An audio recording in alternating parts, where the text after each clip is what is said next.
Yes. Happy Sunday. How are you doing today? Welcome to our book reading challenge, day 30. Wow, 30 days of reading. Yay. Who is happy? I know only those who have been joining us will be happy. Anyways, it's okay. So, welcome to our book reading challenge. This is the challenge of reading a book. It's simple, but it's difficult.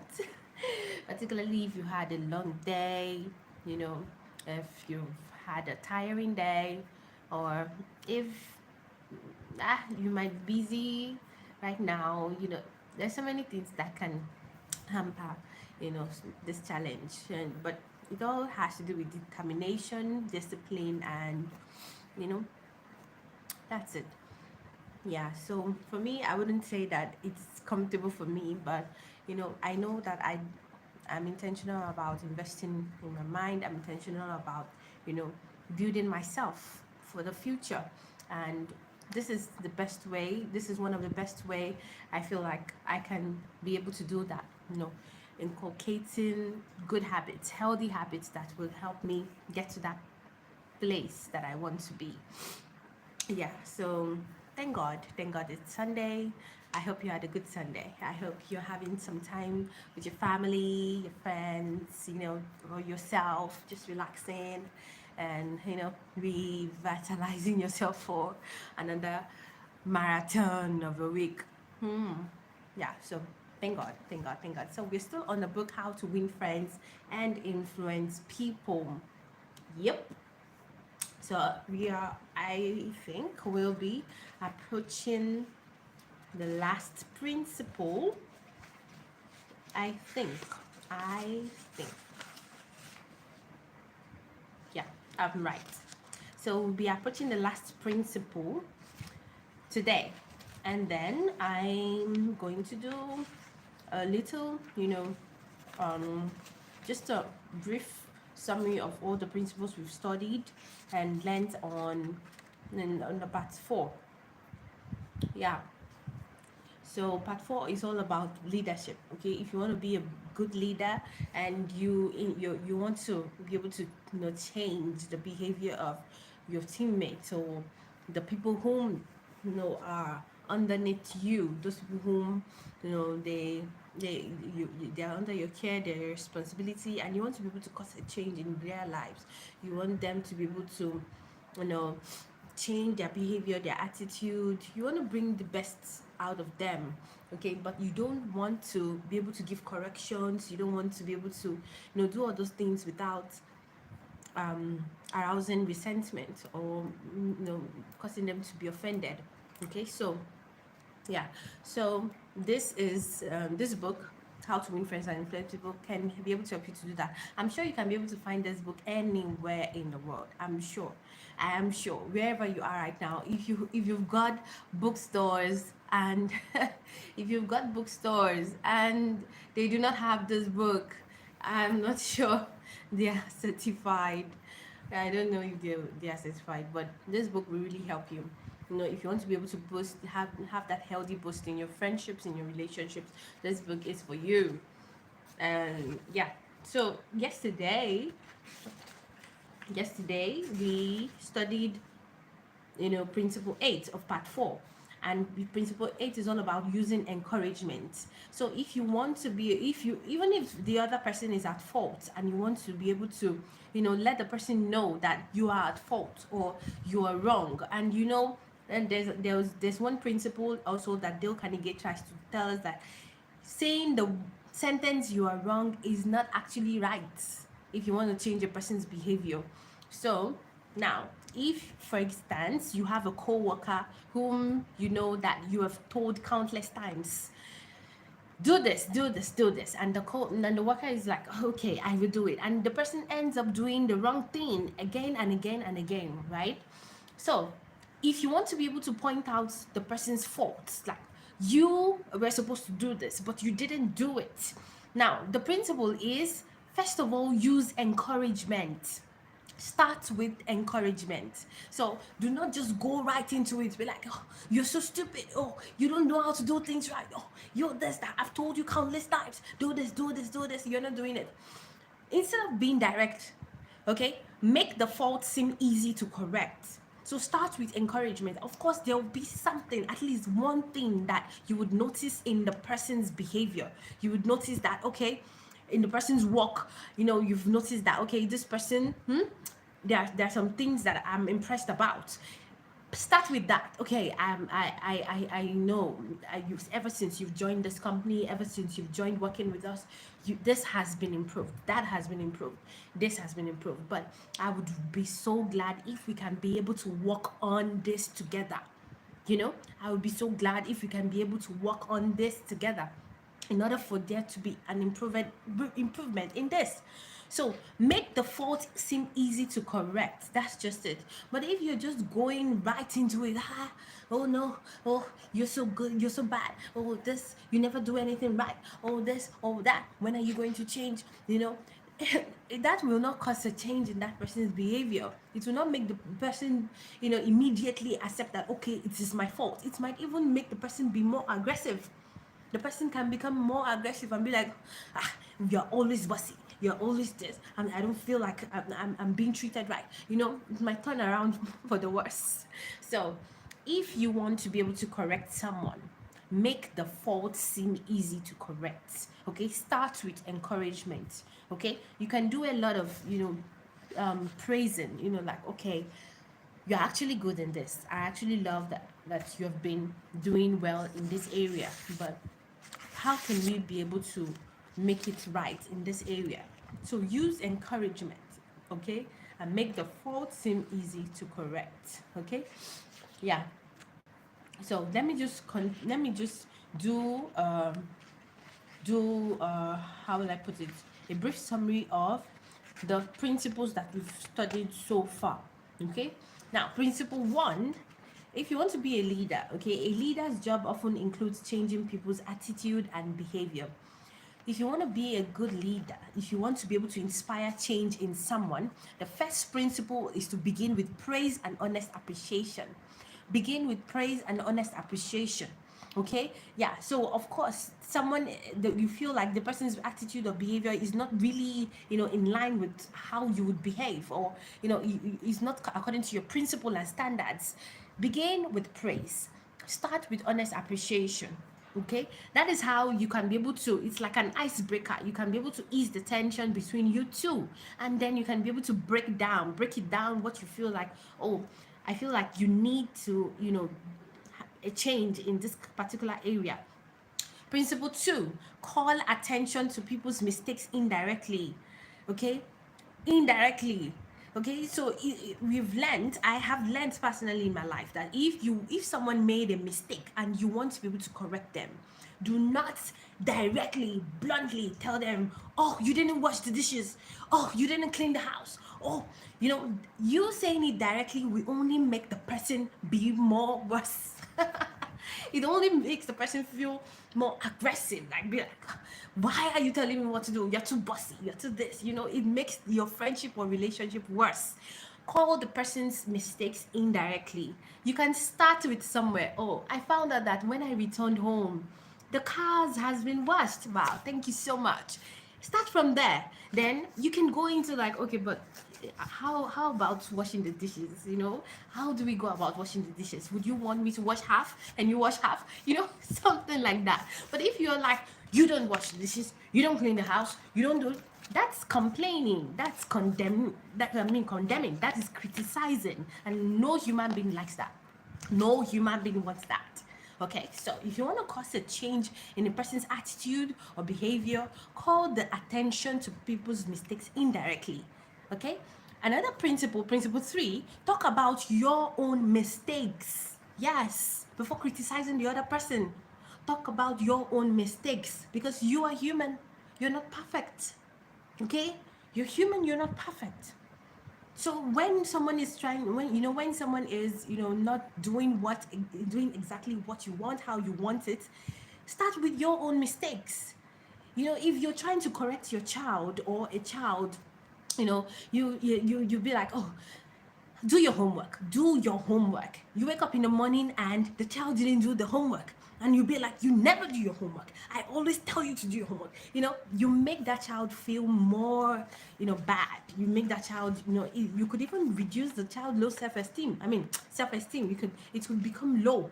Okay, so if you want to correct, for example, a child, you could be like, oh, I know why you did not do your homework. I was like you when I was young. I was just like you. When my mother would tell me do my homework, I would do the homework. I was like you. But you know what? After doing this, when I got to school, my teachers were not proud of me, and I saw my friends excelling in that area, but I was declining in that area, and I would not want to do that to you, my child. That's why I'm telling you to always do your homework before the day of school. So please, my child, learn to do your homework. If you're having issues with your homework, I can help you. You can always tell me. We can do the homework together. You don't have to do it alone. This is how you can be able to correct someone, okay? But if you're going, at it, do it. You never do it. Do it. You're so lazy. You're so this. You're so that. You only make it worse for the person to change. Yes. So, principle 4. Ask questions instead of giving direct orders. No one likes to be ordered. No one likes to be ordered. Even a secretary working with a boss or a CEO doesn't like to be ordered. But because she just has to do it, it's her job. So she has to cope with the others. But if you want to be able to create an atmosphere where, the person accepts the order and you are even able to bring out creativity out of the person. So there's a way like, we have to start a report. For example, now I'm just giving an example. We have to start a report. For example, if you're a business owner and you have a secretary, we have to start a report on our daily purchases. Okay. I see that we're making a lot of purchases, but I feel like we have not been keeping track of the purchases, of the goods we sell, the goods we receive. How do you think we can be able to create a report that when we go back to it, we are able to remember, oh, we did this on the 12th, we did this on the 13th, we did this on the 11th. So that is you asking questions instead of me like, oh, secretary, I want you to open an Excel, Microsoft Excel right now. I need I need a report of all the things you have done. The secretary does it. The secretary might not even remember what you tell the person, So instead of giving direct orders, start from asking questions. How do you feel? Like, I know that you've been a secretary for a long time. I know that you've been, been a secretary for a long time. You have a lot of experience, and I'm sure that you've faced this task before. So what do you suggest? Do you have an idea of an application, that with software application we can use to be able to structure our daily reports? What do you think? Ask questions. So that would be able to bring out the creative part of the person. Okay. Now the next one is let the other person save face. Principle 5. Let the other person save face. So when you're trying to tell somebody you're wrong, you're at fault, you want to tell that person it's in your heart. You want to let it out. But you don't want to arouse resentment at the receiving end. You don't want the person to be offended. Let the other person save face, okay? Now, principle 6, praise. I love this principle. Oh, I love this principle. Praise the slightest improvement and praise every improvement. I don't know why, as humans, we don't like to praise people. I don't know. And it's something that I've learned to do, okay? I might not, I don't know. I just don't know. It's something that I've actually learned to do. You need to be able to praise people. Learn to praise people. Our God, the Almighty God, loves praises. He loves us praising Him. Praise is a weapon. When you're about to approach God, you just going, God, I want this, I want that. You need to provide for me. I need this, I need that. It makes God feels like, oh, this child has come again. But when you begin with praise, start with praise, okay? So it serenades the atmosphere. So the same thing with humans. It's the same thing with humans. So as a human, we all love someone to say, wow, you're so good at this. Wow, you did this well. I'm so proud of you. No one has ever achieved this in our family, but you did. I'm so proud of you. Someone saying that, someone saying that to you would make you feel like, yes, you feel appreciated, you feel valued, you feel important. So praise makes someone, it brings out that sense of importance in a person. Okay, that person feels like, yes, this person appreciates me, this person knows my value. So every slightest improvement, no matter how little it is, learn to praise someone. Even if it's your friends, even if it's your spouse, learn to praise someone, no matter how little it is. Even if it's just cleaning the table in the house. Wow, you cleaned the table today. Wow, I'm so proud of you. Okay, no, that didn't sound right. Okay, so this goes to my next principle. There's a difference between appreciation and flattery. Okay, there is a difference between appreciation and flattery. So if I am flattering you, you would know that no, you're not saying it right. Okay, so please be careful when you're trying to praise someone. Okay, let it be from the bottom of your heart. Okay, do not just do it because you want to do it. Let it be from the bottom of your heart. Okay, so if you are praising someone, appreciation is specific and flattery is just general. That's just it. So if you're appreciating someone, you have to dig deep. You have to look for what exactly are you appreciating the person about? Are you impressed about? But if you're flattering someone, you're just like, oh, you're so good at your job. You're so good. The person will feel like, this person doesn't really, this is not genuine. Okay, appreciation is genuine and flattery is not. Okay, yeah. Principle 7 is give the other person a fine reputation to live up to. Give the other person a fine reputation to live up to. Okay, so if you want to change a person's behavior, for instance, you have a landlord, okay, whom you have been on his neck, like, I've got some issues in my house, I've got some issues in my room. None of the things which you told me were working are not, they are working, they're not working. So you complaining and nagging your landlord will only make it worse. So if you want to be able to change a person, the Carnegie says in principle 7, give the other person a fine reputation to live up to.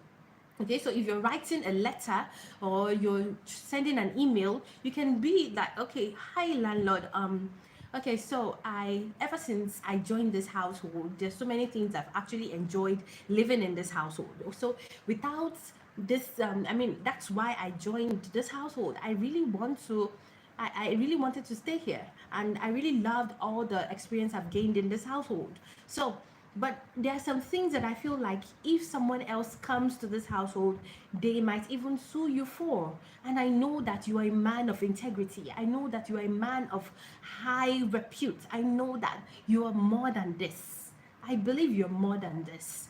So if you're able to correct this, if you're able to correct that, anyone who comes to your house and they go out there and they mention your name, people will be proud.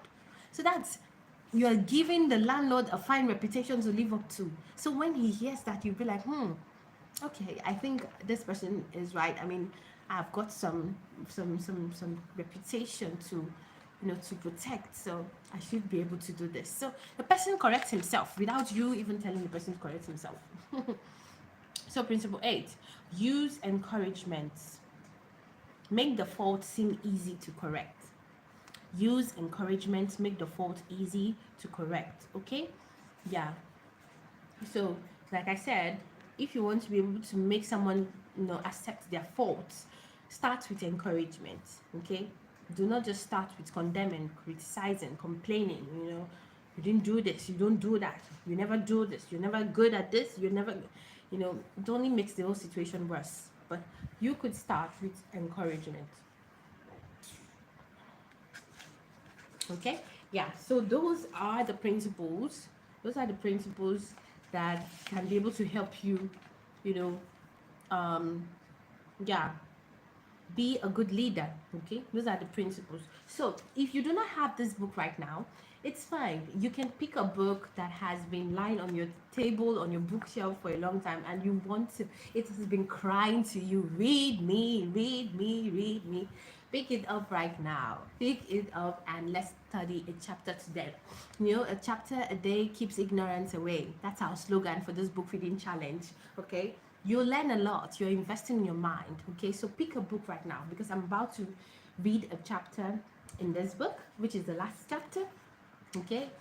And like I said, if you've got a book as well that you'd like to recommend for our next read, because this is our last chapter for this book, so if you've got a book you'd like to recommend, please feel free to share in the comments section. I'll talk to you soon.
I'm back. Okay, so yeah, so we're on the final principle of part 4, and it's all about being a leader. If you want to be able to change people's attitudes and behavior, here there are 9 principles in this part that you can be able to implement, you can be able to employ. Okay, it's not like it's going to be 100% effective, but it's going to create a positive boost in your relationships and your communication, friendships with people, your relationship with people in general. Okay, so this last principle is about all about making the other person happy about doing the thing you suggest. Okay, make the other person feel happy about about the thing you suggest. So if you're suggesting something to someone, maybe you're the leader of a team at work, you're a team leader and you've got colleagues who are working with you, and you want to be able to suggest something in a way, suggest that they do something, and you don't want to sound aggressive, you don't want to sound boss. Okay, there is a way that you can be able to do it. You can be able to say it that make the other person happy about accepting it. Okay, yeah. So for instance, if you're trying to tell a person that, oh, we've got visitors coming in tomorrow to do an inspection, and I'd like you to clean up the whole place, I'd like you to organize the shelves, I'd like you to do this, do that, instead of being so bossy and being direct with your orders, you can write the email in a way or send the message in a way that would make the person feel important in the work. Oh, you have been in charge of this department for a long time, and I'm so glad, and I do not even have any worries about the inspection tomorrow. I know that when they come in, they'll be so impressed with the way you've taken care of the department and all. So I believe that we should in as well as I have so much trust in you, I believe that we should as well not take any chances. Okay, let us make a better impression than we made the last time, and I believe that you are always the man for the job. You always do it right. So I'm handing this responsibility over to you. I'm handing other responsibility to others, but I believe that you will even do more than they are going to do.